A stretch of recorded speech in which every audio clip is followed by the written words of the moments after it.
Hey, what's up everybody? KaijuLou here, and welcome to another SGS Analysis video. I don't know if you can tell from the sound of my voice or from my, excuse me, heavy breathing right now. I'm still a little bit sick. I don't know if I told you guys from any other videos, but yeah, I'm still a little bit sick. Some real bad congestion kind of gets stuck in the nose there, and I'm just like, some heavy breathing from time to time due to this congestion. So please mind that as I talk as I talk in this video. And but anyway, once again, welcome to another SGS Analysis video where I will be talking about I guess both DLC packs, DLC packs 1 and 2 from Resident Evil 7.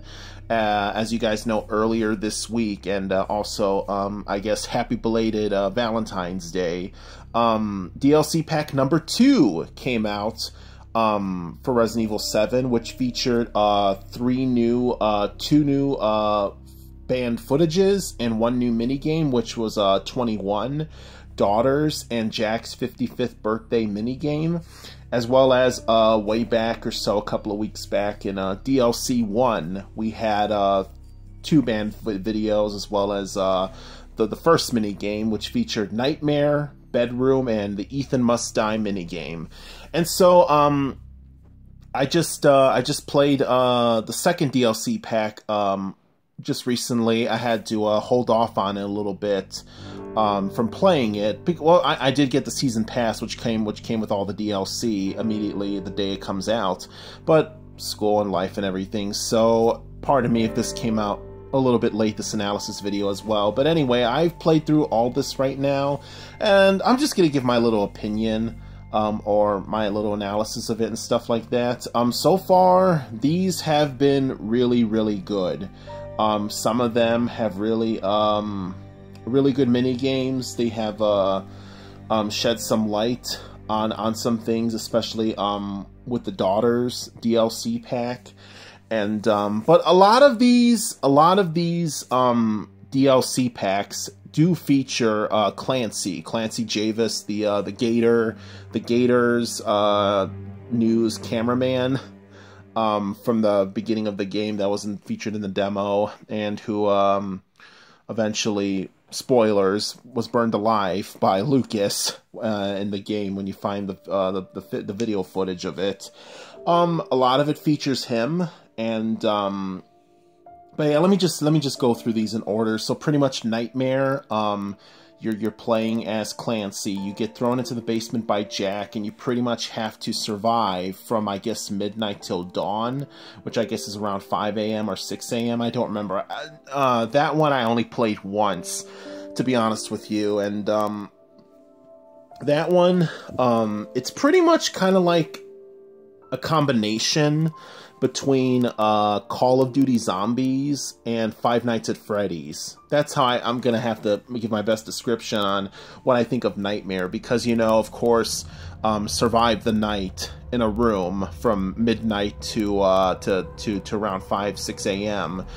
That's kind of, I wonder where I've heard that before. So yeah, and as well as too, you know, after each hour progresses, the game gets harder and the enemies are stronger and harder as well as the game progresses each hour, or each round, as I like to think of it. So that's why I think it's probably it's pretty much a mix of a mixed combination of Five Nights at Freddy's as well as Call of Duty Zombies. Bedroom is a story minigame where once again you play as Clancy, and Clancy being subjected to more of the baker's torture, being trapped, tied down to a bedroom, and trying to be forced to eat all that gross food from Marguerite, and you pretty much trying to escape the bedroom by solving all these different kinds of puzzles and trying to find all these secret items, while from time to time, as you progress through the puzzles,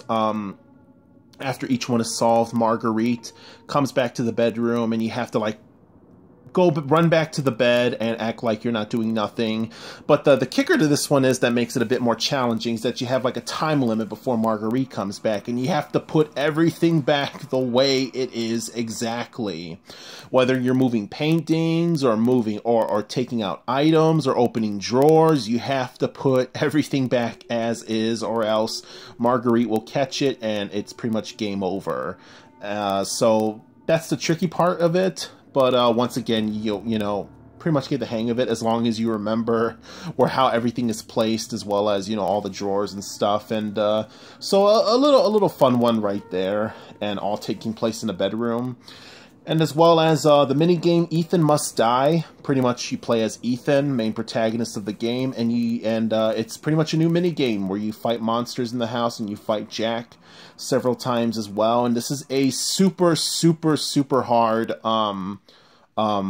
game mode right here, which I think, it hasn't been confirmed, but I think this is kind of a little bit, this was a little bit inspired, at least the title itself, from Devil May Cry, because I remember, if you guys are familiar with the Devil May Cry games from Capcom, and Devil May Cry, there was actually, I forgot which game it was, or was it all the games, there was a super hard difficulty that I believed was the hardest of the hard, the hardest of the hardest difficulty. It was called Dante Must Die, which is like the hardest level of difficulty, and I'm just...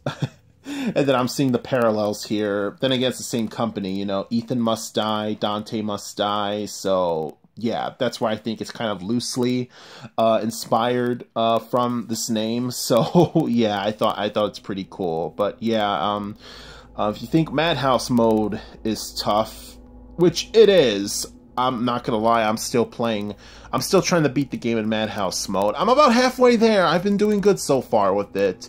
And but due to also being busy, I haven't been playing as much of it as I have been. But yeah, if you think Madhouse mode is tough, Ethan Must Die, you got another thing coming, friend. But then now let's move on to the most recently DLC pack number 2, 21. This DLC pack, I gotta say, is my favorite thus far compared to the first one, because 21.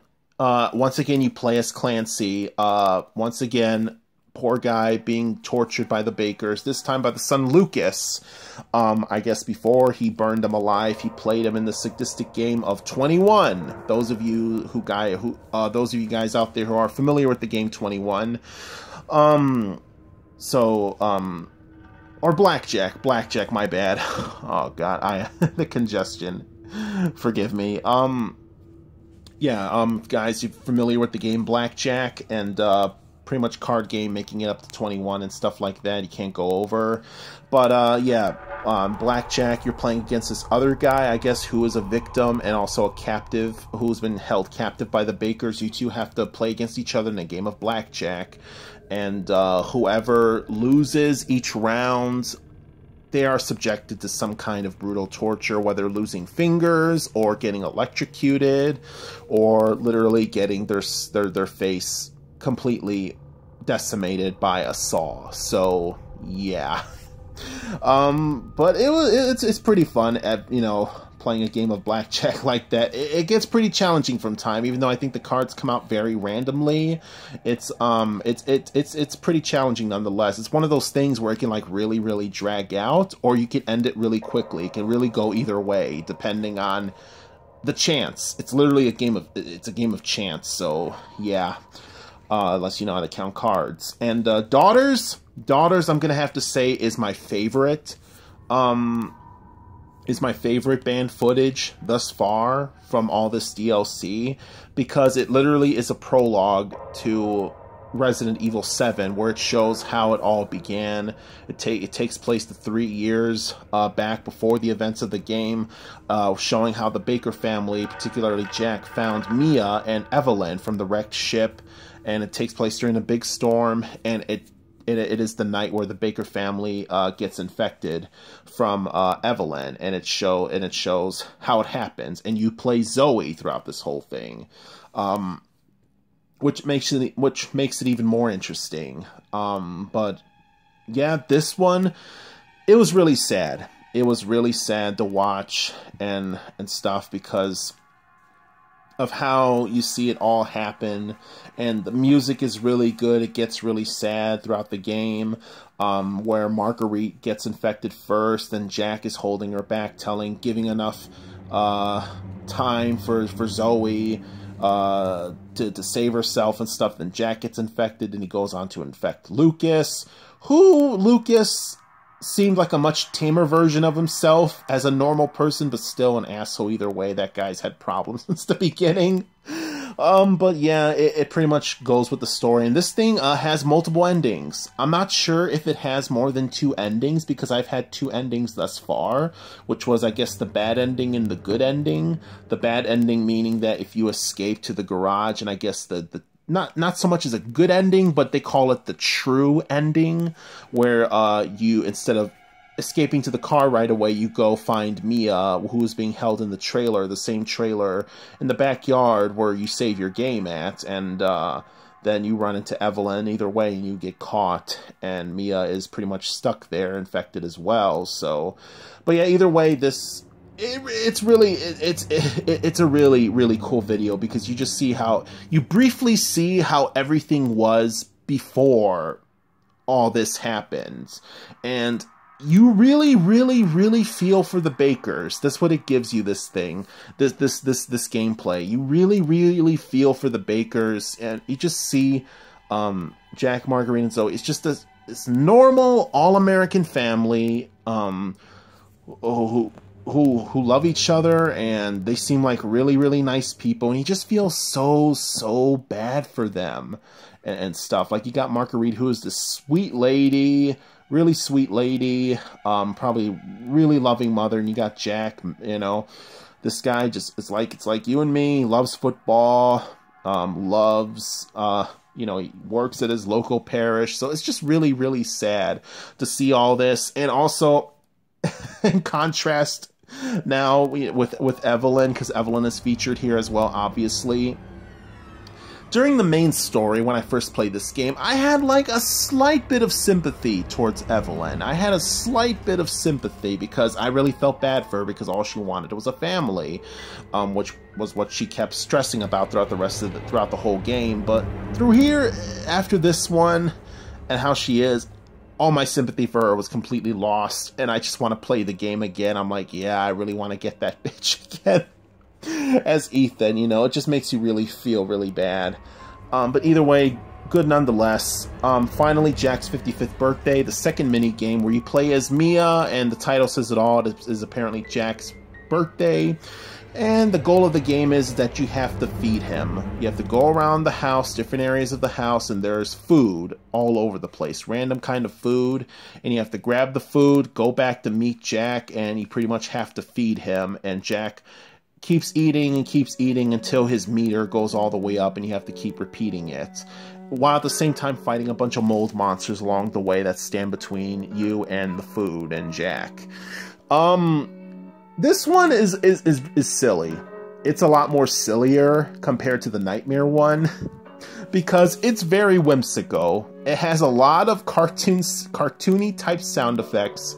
It is very silly overall, and yeah, it has this whimsical music, this like classic, just this happy, uplifting music, and to me it's kind of refreshing. It's silly, you know, should it be taken seriously, but at the same time it's really refreshing to see, because, you know, this game is just, you know, complete gloom and grim and gloom, and you know, it's just giving you all the hell and gore and stuff and horrors. And this one is just, you know, it's something refreshing. It's a lot more, I guess, uplifting in a way, or more lighter for this game. But it's fun. It's fun. You get to see Jack wear the silly party hat and glasses, and even the molded monsters. The molded monsters in this game, they even give them party hats. Yes, they even give the molded monsters party hats, and I'm like, That is awesome. That is hilarious. But either way, these are my thoughts and my little quick rundowns of DLC packs 1 and 2 for Resident Evil 7. And sometime around the spring, hasn't been a confirmed date yet, I believe. The new DLC pack should be coming out soon, sometime in the spring, for free, called Not a Hero. And I believe this one is going to be featuring Chris Redfield, or Redfield, as he called himself, and all the fan theories going around about this and stuff in the ending. So I really can't wait to play that. Hopefully that sheds a whole lot more light on the situation and other stuff, as well as a lot of our unanswered questions still that are flying around in the air about Resident Evil 7. But other than that, thank you guys so much for listening, and let me know what you think about all this in the comment section below. Other than that, please like, comment, share, subscribe. The Super Games Track is here on YouTube, and be sure to tap that notification bell to get notified for all of our future videos to come. This is KaijuLou. Take care, everybody.